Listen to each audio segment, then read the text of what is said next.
Bang! Neeves Knives. I'm Jared, and today we are checking out the new Bob Terzuola ATCF Lite. I have two different versions here. I wanted to check them out because, well, I love Bob Terzuola's designs, and you know, this is these are made by, I believe it's We or Civivi. I mean, it seems like it, so that's what I'm gonna guess it is. Now, I figured they were put together very well. I'll say this right off the bat. I knew that they were going to be on the smaller side. They're a bit smaller than I thought. But, I mean, it's a nice, compact, very slim. I can still get a full 4-finger grip. And because of the way the flipper tab's angled, I can, you know, choke up really good and nice and comfortably. So, yeah, I mean, it is a nice, compact little design with multiple deployments. So we have the flipper tab with good jimping, not too aggressive, and the detent is extremely well tuned. The way the flipper tab is angled, it's set up for a light switch, which works extremely well. The detent on both of them are very consistent, very similar, and just perfect. Now, the reverse flicking action, it does have the fuller, which has a nice sharp edge to it. I love that. I'm very happy with that. I hate it when I get the fullers and they're smooth and like you feel like you have to put so much effort into flicking it. This is very easy. I can go down here technically just because it is nice and sharp, but it's a lot easier, I should say, to get right up on top. But very easy to reverse flick. You can thumb flick it. You can also slow roll it. Now the access to the lock bar, decent, because they did give you a little cutout. It's not hard to disengage. I usually appreciate a little bit more, but it's not bad. It's good. I'm very picky with that, so it's good. They're very smooth on the drop. This one's a tiny, tiny bit smoother. It might just be because of the coating. I did put KPL Heavy and KPL Original on the detent ball and the pivot. I always link them down in the description for you guys. Now, it seems like this might be a front flipper, but it is not. I bet I could do it, though, but I'm not going to continue trying. But it does give you jimping, but that is for the ramp, which is entirely way too early. By the way, guys, I do now have new links, new affiliate links to Blade HQ and GP Knives. It's a huge thing for the channel. It really is, and I'm very appreciative to have that. If you guys are going to purchase any knives, I would appreciate it. If you want to support the channel, you can use the link to Blade HQ or GP Knives and search their knives. I'll try to get direct links to each knife, but, you know, just using their site from my link will support the channel, and I greatly appreciate it if you guys do. I'm not gonna hold it right here because now I only have 3 fingers, so when I hold it, my finger is gonna go right over the top of it. I'll never use it back here. Even if I did, you know, this part right here is kind of poking into my finger. So, you know, it's not really useful at all in this way. Maybe, I was thinking maybe it might create a little bit of traction in this grip, but no, but regardless, it looks cool, and it's a Bob Terzuola thing. So ATCF, what does that stand for? Well, that stands for Advanced Tactical Combat Folder. So Bob Terzuola is the godfather of tactical knives. He is the one who invented the term tactical knives. Now, I'm not going to get into that story so deep. You can go read up on it. I have told it in some custom knife. I did some videos on some Terzuola custom knives, and I told the story on there. If you want to check that out. But you can go read up on the story about him. He does got an incredible story, and, you know, that's why he, you know, makes real tactical knives, you know, so to speak. So, but that is what it stands for. Advanced Tactical Combat Folder, and this one is the Lite. which, you know, like I said already, I love his designs. Now, I do wish one thing. I kind of wish he would have went with his spear point instead of his drop point. Not mad at the drop point. Still a great blade shape. It'll work perfect for EDC. You'll be able to do all your cutting tasks with this blade shape just fine. I just really like Bob Terzuola's spear points, especially when there's a hollow grind on it. This is not. This is a flat grind, and it is done in Nitro V. So let's talk about Nitro V really quick. Nitro V, great steel. I love the steel. Considered on the higher side of budget steels or on the lower side of mid-grade steels. Good edge retention. It always reminds me of when I sharpen it and test it. Very similar to 14C. Very similar. They both take a similar edge. I do tend to lean towards 14C a little tiny bit more in preference. I just love its fine edge capabilities, fine edge taking capabilities. Man, this one is super smooth. But they're very similar though. So, and that's why I like Nitro V, you know, is because it reminds me of the 14C. So it's very responsive to a strop. So if you've, you know, sharpened it if you've sharpened it and then used it during the week, you know, you've used it a little bit and, you know, you want to tune your edge back up a little bit, a strop will respond to a strop very well with very little effort. When you sharpen it, it's very easy to sharpen it. It's very easy to put a nice keen edge on it. You do not have to use diamonds. You can use aluminum oxide or whatever other stones you want to use, natural stones. I tend to like to use diamonds on them.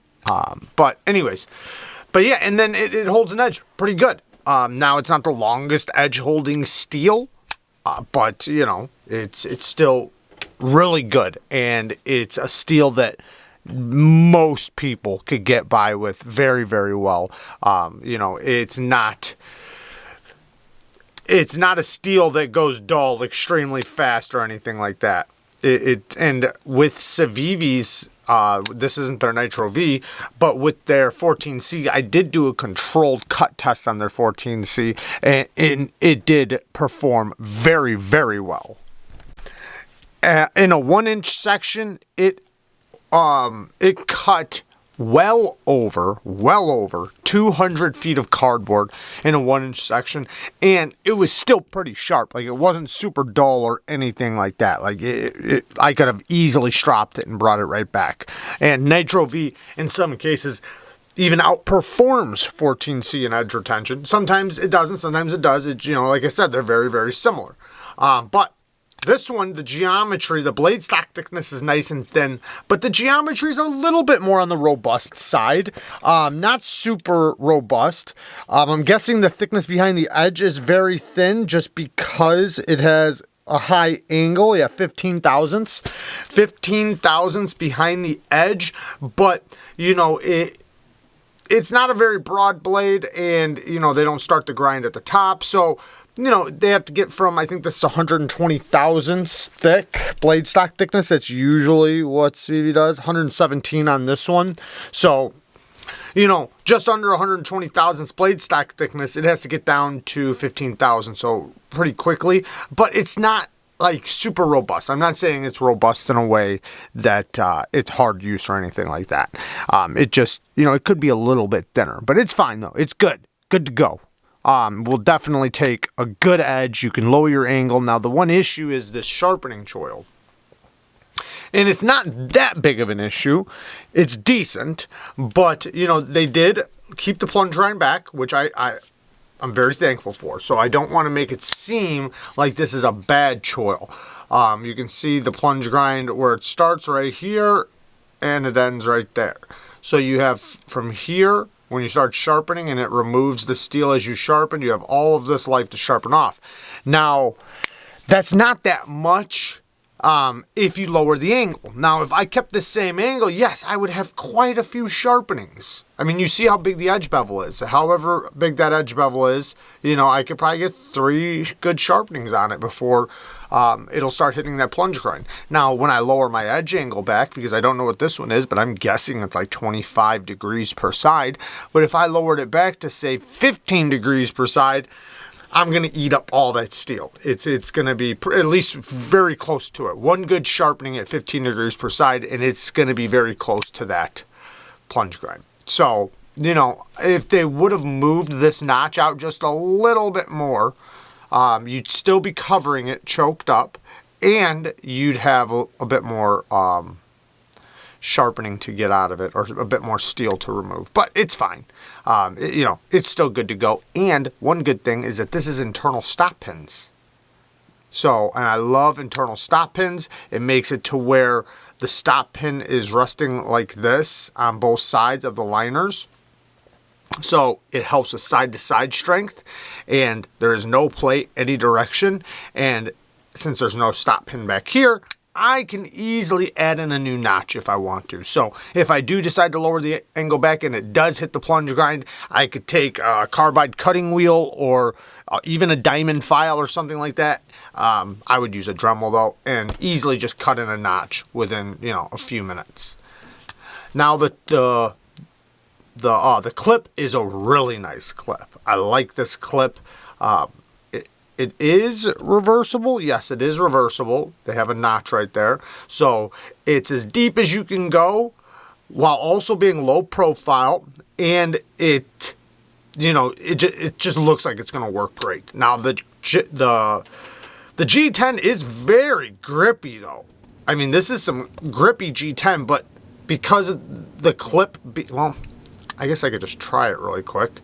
It is a bit tight, but I could adjust that. I think the clip's going to be great.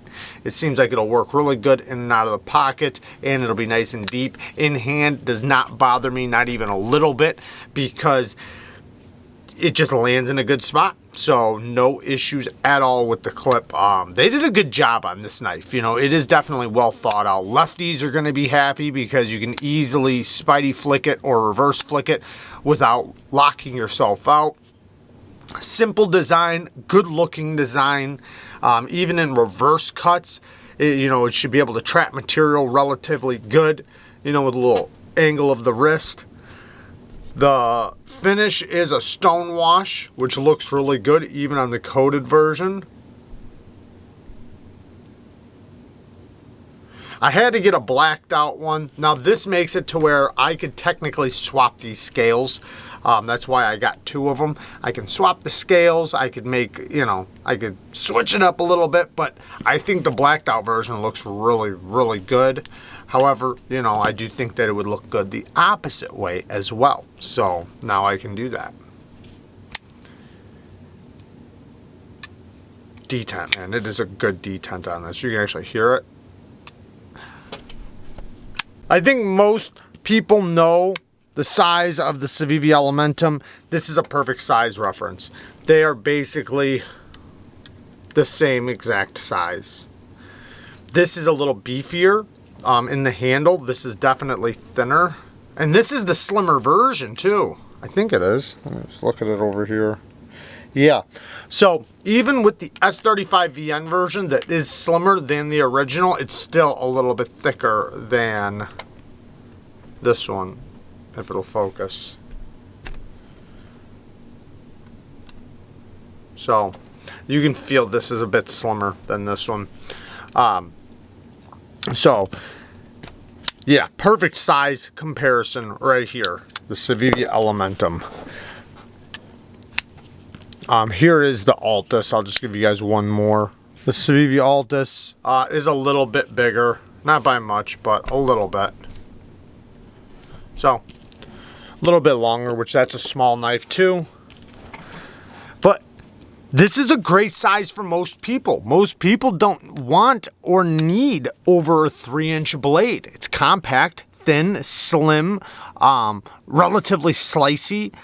Now, you know, because it's so slim and compact, you're not going to get the most comfortable, best ergos in the world, but it will be just fine for practical, everyday use, you know, for just you know, regular slicing. You break down your cardboard, open things up, custom straps, ropes, you know, zip ties, things like that, just fine.